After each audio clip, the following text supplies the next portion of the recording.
Okay, in this video, I'm going to show you how to create a handbook of procedures. Generally, I'm going to kind of give you the philosophy behind the handbook of procedures, okay? Um, if you can't tell, this video is not for your um, virtual assistant, um, but at the same time, you need to be able to communicate to your virtual assistant how, whether it's your virtual assistant or someone who works with you or whatever, how these handbooks work, okay? So that you're not constantly having to update them and everything like that. This should be something that you are able to, and that it happens organically, okay? There should be something that happens organically, that grows organically within your organization, okay? This is what makes or breaks. This is really the defining um, type of concept that differentiates bigger businesses from smaller businesses, or even smaller businesses from no businesses. Okay, um, and why do I say that? Most people who are doing retail arbitrage, online arbitrage, all that other stuff would never even consider or even touch this type of thing. Okay, because this takes a lot. It takes time, but it's also asset building. All of it is asset building. This is stuff that works without you. This is stuff that works. It's building something that's bigger than yourself. Okay. All right. The cool thing is, even though you might be putting in a lot of work in the beginning on this, you will save a ton of time and it will make you a ton of money. I can tell you that right now. Okay. Um, so Handbook of Procedures, you can use a wiki, you can use whatever you like. I tend to use Google Docs, the Google Drive that has the docs in it. Okay. And in order to do it the way that I do it, you see right here, I have a whole slew of things in my documentation. You're going to need not only Google Docs, you'll have a free add-on that's called the Table of Contents add-on, which I'll show you in just a second, okay? But generally, your handbook, the philosophy behind the handbook is this, that when you have a recurring task, when you have a task that is always recurring in some way or another, you want to be able to turn that into a process or what is called a working procedure. This comes from the book Work the System. Now, this can be a step-by-step thing. It can be done via video. It can be done via screenshots, things like that. It can be done in any way that you want it to be done. But the fact of the matter is, the thing about all of this is that it has to be done, okay? In order to run a really efficient business, to run a business where you can interchange people and all that other stuff, okay? I'm going to zoom, let me see if I can zoom into this right here. Right here, I always have a thing right in the beginning of my handbooks that kind of goes off of some of the things that comes off of the workthesystem.com mentality. Okay, it says, hey, we operate the company. I don't know why it does that. We operate the company via documented procedures and systems. Any recurring problem can be solved with a system. Okay, any recurring problem can be solved with a system. Now, does that mean that you're going to write a procedure for everything that you do?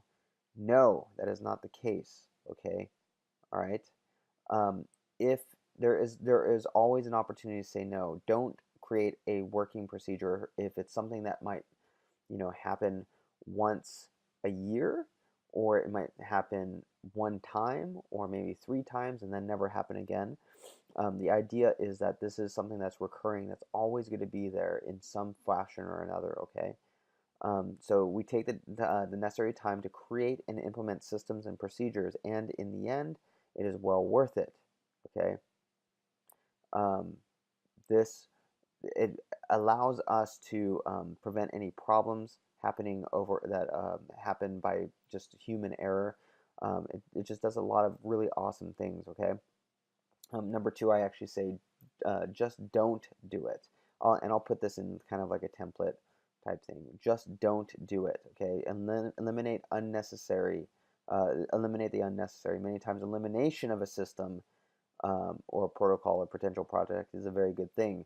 Okay, this is when in the webinar, in the master class, or in the class that we had for this week, This is why, when people ask, oh, well, can I drop ship on eBay?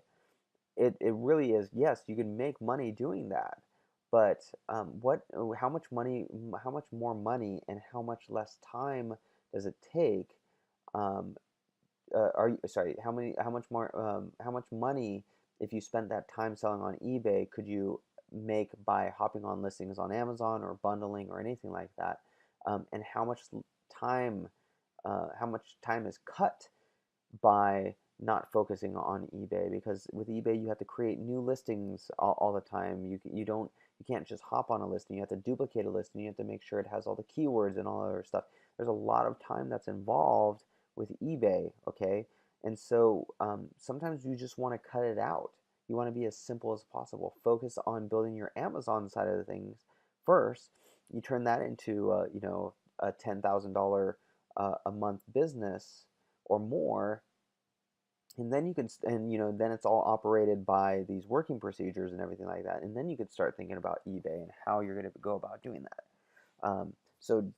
Eliminate the unnecessary. Okay, would a simple no save time, energy, and or money? Our documented systems, procedures, and functions are what we call off the street. Okay, what that means is I can take someone that literally is walking by, and if they have average intelligence, they can come in, read the procedures, and get started quickly. Okay, they can literally just look at the step by step and go step by step.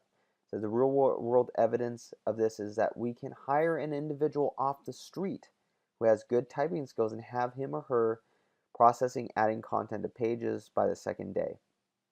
This was actually focused on content creation at one point in time. That's why I say this. Okay.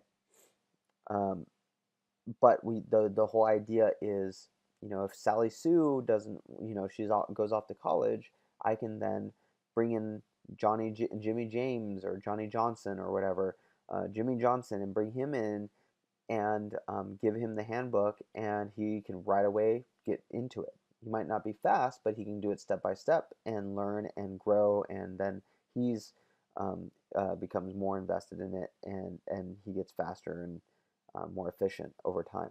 Okay, now these are probably the two most important aspects of this. One is do it now. Okay, the do it now. This is what we call a point of sale mentality. Okay, if something um, needs to be done, if say a procedure needs to be edited, or a procedure needs to be um, um, like updated or whatever, we always do it now. We don't wait till later, okay? If it's something that pops up that we can really quickly do, we do it, okay? We ask, how can we perform the task now without creating lingering details that we must clean up later? Okay, comes from the work to system model, okay? Do it now. If something changed, change the procedure. Now, this is the most important aspect of this. Number 5, if you change the way you do a procedure, it is your responsibility to change the documentation. Now, that is not you, that is your VA, that is your employee, that is your family member, whoever is helping you. That's who that is, okay? That's who that's for. It's for you too, obviously, but it's also for them. We want this to grow organically, okay? We want this to grow organically. I'll give you an example of this. If I go down to, let me see what it is, 121. Go to section 121 here, adding a podcast to the Online Empire Academy. All of this right here last week was updated by my podcaster Josh, okay?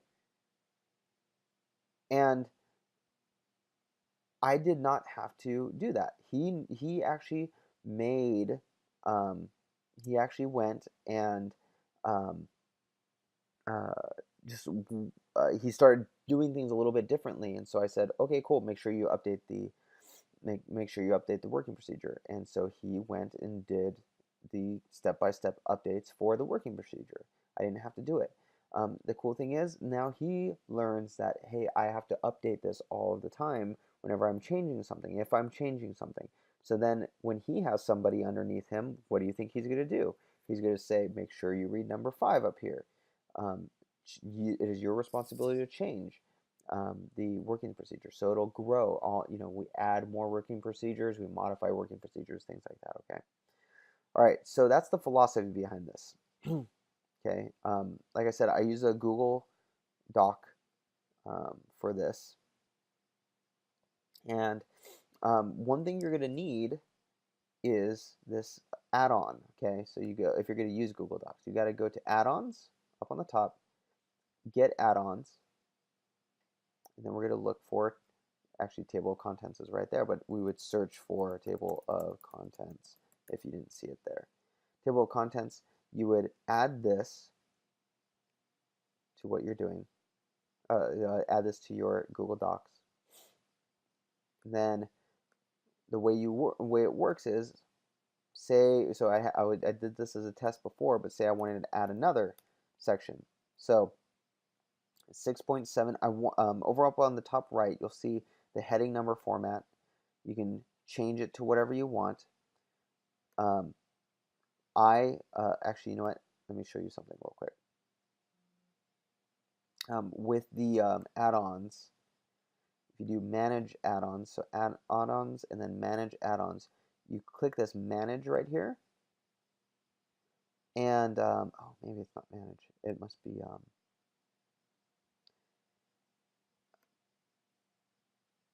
oh no, it's as is. Okay, so sorry, we are good on this.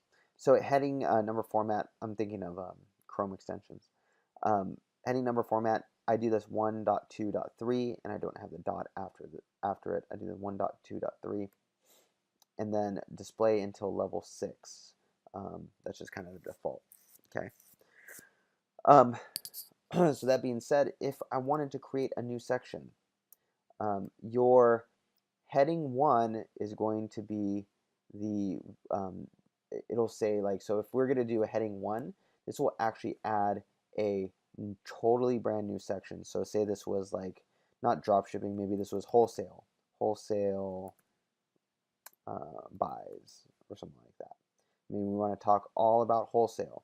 And then under wholesale, we want to put another section like we'll do heading 2, and we'll do like contacting vendors. Okay, so now you don't see anything pop up right now. You're probably thinking like, well, okay, that's cool, but I don't see how the numbers. So do you have to add the numbers ahead of time?